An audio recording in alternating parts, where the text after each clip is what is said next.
semuanya, tadi sudah ikutin acara saya, tapi sekarang ini pengen menghibur keluarga di rumah sendiri, pengen nyanyi-nyanyi ya. Oke, ikutin dulu.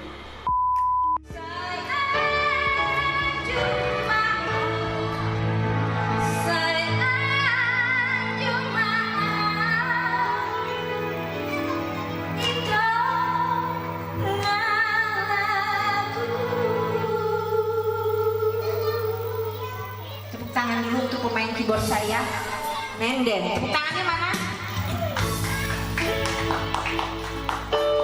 Berarti kalau ingat tepuk tangan belum pada makan ya.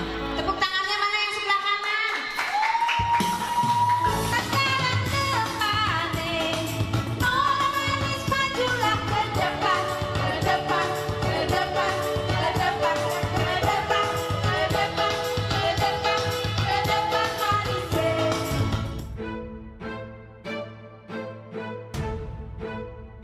Itulah secuplik kilas balik bagaimana penyanyi Nia Daniati larut dalam bahagia bersama keluarga dan sejawatnya di istana mewahnya kawasan Kemang, Jakarta Selatan. Pelantun gelas-gelas kaca yang khas dengan lengkingan suara merdunya ini belakangan memang terus jadi incaran awak media. Pasalnya, rumah mewah tempat berteduh dan menumpahkan semua sedih dan bahagia itu kabarnya sebentar lagi akan digadaikan mantan istri pengacara kondang Farhad Abbas ini. Nia kabarnya tengah butuh uang banyak, selain untuk menopang ekonominya, ia juga membutuhkan dana tak sedikit untuk mensupport kasus yang tengah dihadapi sulungnya Olivia Natania yang terjerat kasus tipu-tipu rekrutmen calon pegawai negeri sipil bodong. Hari ini, kabarnya sidang dengan agenda tuntutan dari Jaksa Penuntut Umum akan digelar di Pengadilan Negeri Jakarta Selatan. Sejumlah korban sebelumnya bahkan sudah mewanti-wanti agar pihak Jaksa Penuntut Umum memberi hukuman berat untuk Owi. Sementara kubu Olivia jelas berharap tuntutan JPU lebih ringan dari tuntutan para korban. Tak pelak, sebagai ibu yang melahirkan, Nia pun dilanda gelisah sesak dengan harap-harap cemas menanti putusan. Lantas, benarkah rencana Nia menggadaikan rumah punya keterkaitan dengan kasus yang tengah melilit si sulung? Apa kata Nia Daniati? Pokoknya untuk sekarang ini saya tidak mau komentarin itu. Kalaupun ada suara-suara gimana, ya kita hadapi dengan senyuman aja. Kita lihat aja ke depan. Ya, tentunya mau semau saya aja kalau orang berani belinya 22 M ya monggo. Itu udah haknya Teteh, Udah hak saya. Saya dan Ya, ibu mana yang tega melihat anaknya ditahan? Nia jelas bisa merasakan bagaimana getirnya Owi di dalam penjara. Belum lagi hujatan bertubi dari netizen pada keluarganya. Meski sepenuhnya kesalahan ada pada Owi, namun sebagai ibu yang melahirkannya, Nia jelas tak tega jika kelak Owi harus divonis dengan hukuman yang berat. Dalam balutan getir dan nelangsa itu, di hadapan awak media, Nia bahkan terus berusaha tegar. Ia masih sempat menebar senyum. Meski dari raut wajahnya, tampak ada gundukan batin yang merintih tiada tara. tentunya saya menyikapinya dengan saya tidak melihat tingkat tuntutan. Dan tentunya saya serahkan diri saya dan anak dengan dokter dan yang maha kuasa. Serah diri tentunya dengan bagaimana kita harus memanage hati, pikiran dan langkah kita, terutama yang namanya emosi. Kalau dengar ini tuh kita harus rendahkan. Makanya kita harus kuncinya serahkan segala sesuatunya sama yang maha kuasa. Karena kita lahir kan ke dunia karena Allah, segala sesuatu pun kita kembalikan sama yang punya dunia. Pengadilan yang paling tinggi kan karena Jika benar Nia akan menggadaikan rumah mewah satu-satunya hasil harta gono gini dengan mantan suaminya Farhad Abbas, boleh jadi itu wujud pengorbanan Nia sebagai ibu untuk anaknya. Bagaimanapun, Nia harus tetap pasang badan meski dirinya berkilah jika rencana menggadaikan uang itu untuk kepentingan investasi. Apalagi ia hidup seorang diri menopang ekonomi keluarga. secara kan saya membesarkan anak seorang diri, apa-apa saya gerakan sendiri gitu ya. Jadi anak apapun mintanya kan sama saya gitu. Jadi ya gimana saya aja gitu. Suka saya mau ngapain itu hak saya gitu. Rencana Nia untuk melego rumah hasil harta gono gini rupanya telah terendus mantan suaminya Farhad Abbas. Kepada tim kami, Farhat mengaku untuk melarang Nia untuk menggadai rumah mewah yang sudah dibagi dua dengannya.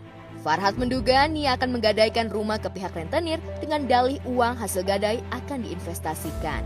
Tapi Farhat rupanya tahu siapa orang yang tengah membujuk mantan istrinya untuk mengagungkan rumahnya ke pihak rentenir.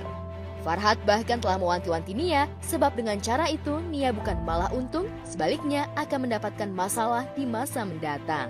Nah kalau mereka gadaikan misalnya 3,5 miliar rentenir ya, kemudian bayar penalti, diskonto, bunga 6 bulan ke depan, dipotong di depan, akhirnya kan dia harus kehilangan 25% uang di muka. Jadi kalau 3,5 ya dia harus kehilangan kurang lebih 850 juta. Berarti hanya terima 2,6 miliar. Sayang kan? Kalau Nia mau mengganti, dia dapat uang dari mana? Penghasilan dari mana? Dalam kondisi saat ini gitu. Nah, Nia harus menutupi dengan mengganti uang lagi, dengan melakukan peminjaman baru. Nanti kan lama-lama kan dia tidak untung, dia buntung. Nah, ini yang saya lihat ilmunya tidak dimiliki oleh Nia. Tapi dia bilang ini bukan urusanmu lagi, itu bukan urusan saya. Tapi kan kalau kamu susah, kamu mau repot, karena anak saya pasti ke saya juga. Saya yang komentar itu terserah. Kalau memang kalian mau beli, boleh. Ya enggak. Kalau mau beli asal sesuai harga saya. Terserah. Terserah mau ngomong apapun. Hadapi dengan sini. Farhat sendiri mengaku tak yakin rencana menggadaikan rumah yang tengah dilakukan mantan istrinya untuk menopang kasus putri sulungnya. Apalagi Nia sudah menyerahkan sepenuhnya kasus sang anak pada keputusan hukum. Saya coba untuk mencari tahu apa motivasi menggadaikan rumah, apakah ada kaitan dengan kasus ini atau bisnis lain. Tapi saya bingung ya, ini pakai itu apa, bisnis untuk apa gitu. Tapi yang jelas ini spekulasinya tingkat tinggi, tapi kerugiannya tinggi banget ya, karena yang nikmati bukan Nia kan, yang nikmati Oi, kawan-kawannya, suaminya, dan orang-orang yang ditangkap sekarang yang menikmati. Farhat bahkan menyarankan agar Nia lebih baik menjual rumah tersebut.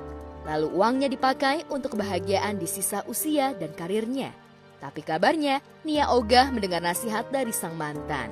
Saya udah bilang sama Nia, harusnya kamu jual aja mahal, dan nikmati habisin gak apa-apa. Anak kamu juga gak apa-apa. Ini kan dia gak mau diatur. Karena dulu memang kenapa saya harus berkomentar, karena yang bangun itu saya. Jadi untuk mereka tinggal, bukan untuk digadaikan. Aduh, bagaimana ya? Saya sabar juga karena Allah. Saya lahir ke dunia karena Allah. Dan kalaupun sama apa-apa kan karena Allah. Nia sendiri meski dalam kemelut masalah besar, kesulitan ekonomi di satu pihak dan kasus yang mendera putrinya, tapak berusaha tak mau tergubris dengan semua omongan miring, termasuk emoh mendengar saran dari Farhat. Ia hakul yakin jika semua keputusan sudah merupakan yang terbaik. Kabarnya dari upaya gadai itu, Nia ditaksir akan mendapatkan uang puluhan miliar dari harga rumah yang sejatinya ditaksir seharga 22 miliar. Dari nilai fantastis itu, Nia bukan saja bisa leluasa membela kasus putrinya, bahkan kabarnya akan berusaha menutup kerugian korban yang mengaku telah tertipu oleh putrinya. Boro-boro kembalikan uang, minta maaf aja enggak. Sekarang malah menuduh istilahnya Bu Agusin atau Pak Karno menerima manfaat kan. Aduh, coba dong gitu kan, minta maaf enggak tapi malah nuduh gitu loh.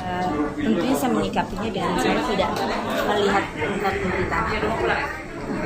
Dan tentunya saya serahkan diri saya dan anak dengan dokter dan yang Maha Kuasa. Nah, semoga Mbak Nia itu diberikan ketabahan, kekuatan untuk menghadapi sebuah cobaan, terus mengenai mengenai gosip atau rumors yang memang ada yang namanya sebagai resiko sebagai artis udah let it flow gitu. Dan saya dikasih segala sesuatu karena Allah. Walaupun ada segala macam permasalahan itu karena Allah juga. Kita serahkan lagi sama yang punya dunia, sama yang punya bumi ini. Kita tiada ada daya dan upaya selain kita berpikir. Dan kita harus berhati bersih, berpikiran bersih dan berhati dingin.